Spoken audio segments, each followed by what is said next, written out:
Bonjour, nous sommes mercredi 20 juin. Les marchés se sont bien repris hier, confirmant ce que je disais, et que c'était parfois impressionnant mais pas alarmant, qu'il n'y avait pas de densité d'échange, qu'il n'y avait pas de programme de vente, qu'il n'y avait pas de vrai changement de psychologie, de scénario de la part des grandes gestions, que tout le monde à ce niveau-là reste dans l'attente, il n'y a aucune initiative de prise et ils partent un peu du principe que bon, bah, ça se calmera entre la Chine et les États-Unis, ça finira bien par donc se calmer et pas la peine de jouer un pourrissement de la situation. Donc, si vous voulez, ils trouvent une excuse de plus pour ne rien faire, mais en même temps, est-ce qu'on peut les en blâmer? Parce que qu'est-ce qu'à leur niveau le marché peut leur dire de faire? C'est compliqué. Il n'y a pas, il n'y a pas de quoi, il n'y a pas de changement, donc il n'y a pas de quoi prendre de nouvelles mesures, que ce soit sous-performer davantage ou surperformer davantage au niveau des actions européennes. L'euro-dollar n'a pas trop bougé depuis qu'il avait fait son plus bas, il a rebondi, en reprise technique, il est revenu en arrière. Donc en gros, si vous voulez, on est en reprise technique sur l'euro-dollar qui a été donc, hop, on est revenu, donc ça reste baissier. Là ce matin, on peut vendre encore hein, sur des petits rebonds vers un 16, je sais pas, par exemple 23. Enfin, moi, je suis placé un peu vers 13 déjà. Hier soir, on vendait vers 95. On l'a fait cette nuit, ouais. Hier, si vous voulez, sur le forum, on disait, quand on était par là, vers 95, on vend. Voilà, ça a été fait là. Donc certains ont déjà joué un petit écart. Mais ils peuvent aller rechercher un appui dans cette zone-là. Hein. Mais voilà, on cherche toujours à vendre sur l'euro-dollar.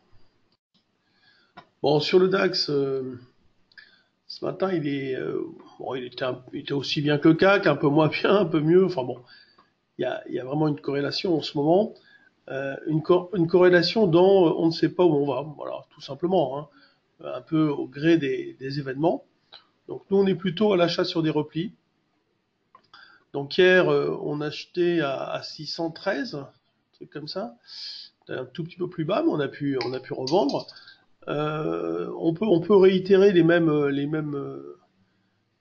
idées, les mêmes envies. Alors, si le marché s'inscrit un peu dans une dynamique de hausse là par là, on pourra peut-être acheter vers les 12 700 même. Hein. En fait, le problème, c'est qu'on a besoin que le marché nous envoie un message. Et le marché n'envoie pas un message directionnel. Et ça pose un problème, si vous voulez, sur la dynamique de prise de position.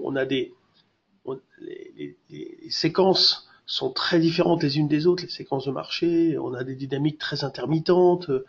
Soit il se passe beaucoup de choses, soit il se passe rien. Et c'est vrai que c'est assez pénible, notamment pour essayer d'attraper les achats sur des replis, par exemple. Quand il n'y a pas une tendance haussière, c'est un petit peu plus aléatoire, on va dire. Mais bon, pour l'instant, tous les achats qu'on a fait depuis très longtemps n'ont jamais été infirmés. Ouais, donc l'idée reste d'acheter le mieux possible. Sur le CAC, c'est la même chose. Hein. On peut tenter d'acheter. Déjà sur cette zone-là, on a un écart un petit retracement exploitable. Et ce matin, on s'était placé plutôt vers les 90, mais pour essayer, parce que c'est bien beau d'acheter, mais après, il faut pouvoir revendre. Mais encore une fois, on ne connaît pas la volatilité intraday qu'il va y avoir. On n'est pas dans une dynamique de hausse, donc on ne peut pas acheter trop vite. Acheter trop vite, c'est aussi comment revendre, oui. C'est des questions qui se posent à tout le monde, hein, bien évidemment. Hein. Mais bon, principal, c'est surtout ici dans cette zone hier. Et là, on a acheté des calls qui ont pas mal progressé. Et notamment pour faire après du spread derrière. Ça, c'était quand même une bonne chose. Alors, sur les actions, il se passe pas grand-chose. C'est comme d'habitude, hein, y a pas, en ce moment, c'est assez calme. De toute façon, c'est tout et rien aussi. La Science, bon, de toute façon, celle-là, elle s'est fait massacrer. Ok, elle se reprend, mais on oublie un peu WeConnect. Moi, j'étais dessus à un moment donné. Je suis en sortie. Ouais, j'aurais pu reprendre parce que c'est une bonne valeur. Il faudrait qu'il y ait un trou vraiment sur le marché. Comme MediaOne, il faudrait qu'il y ait un trou pour en reprendre. Alors, sur MediaOne, il y a le banc de souscription à faire. Moi, je suis dessus. Alors, Denov, ouais, hier, j'ai failli en faire un peu spéculatif. Il y a une augmentation de capital réservé. C'est vraiment un peu le problème à 2,70, je crois. En tout cas, bon, ça cote au-dessus, donc ça m'ennuie de prendre le relais de ceux qui ont participé à cette augmentation de capital. Il n'y a pas grand-chose, hein. Eramet a bien baissé. Oh, c'est un niveau d'achat sur repli, hein. Qu'est-ce qu'on a d'autre dans les baisses? Il n'y a rien du tout. Non, franchement, que dalle, que dalle. Là, on a quoi? On a WeConnect, Neolife. Il n'y a même pas beaucoup d'écart sur les valeurs aussi du CAC 40. Et bon, les variations sont très faibles. Le capital échangé, c'est Total LVMH dans les BNP, oui, Sanofi, les plus grosses capis. Bon, on vient se mettre là-dedans, Safran, Vinci. Mais pour, vous voyez, tout ce qui est violet, c'est en haut. Donc, en gros, on va dire que il y a du panier. Il n'y a pas de choses comme ça qui sortent du lot. Donc, c'est très arbitré. Donc, il n'y a toujours pas de changement de psychologie aussi à ce niveau-là. C'est là qu'on peut se rendre compte, est-ce qu'il y a des ordres de vente sur les actions ou pas. Donc on peut voir sur les mid et small, il n'y a pas grand-chose, mais elles sont coiffées, si vous voulez. Donc dès que ça démarre, souvent, boum, ça vient vendre. Il n'y a plus le côté relais spéculatif qui est là. Sur les grosses, bon, il y a peut-être des coups à jouer sur des achats sur repli, bien sûr. Le marché, pour aujourd'hui, on va plutôt attendre qu'il revienne vers, je sais pas, 90. Hein. Pourquoi pas. Alors, c'est pas encore une fois un gros niveau d'opportunité. Il faut aller attendre un petit peu, chercher les extrêmes, pas se précipiter. Au niveau des news, il y a pas grand-chose de nouveau. Bon, ils ont peur d'un affrontement plus direct au niveau des représailles commerciales là, entre la Chine et les USA, mais bon, en même temps, un coup c'est la crainte et puis le lendemain c'est l'apaisement n'est pas très loin.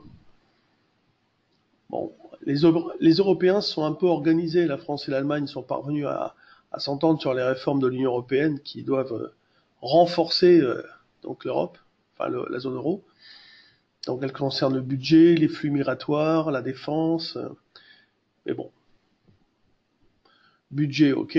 Flux migratoires, bon, c'est humanitaire là. Enfin, il faut faire quelque chose à ce niveau-là. La défense, mais bon, ce ne sont pas des mesures de nature à changer les perspectives de croissance.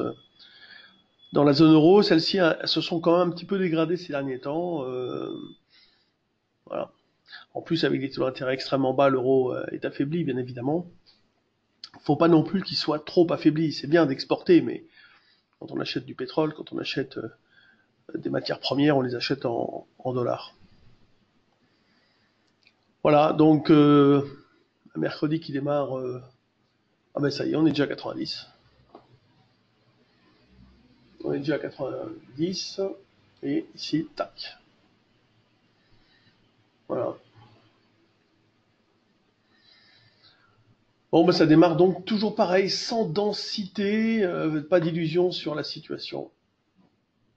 Allez, bonne journée. Soyez toujours prudents dans cette phase de marché. Travaillez les options, c'est vraiment la clé, je pense. Et on se reparle demain, même heure.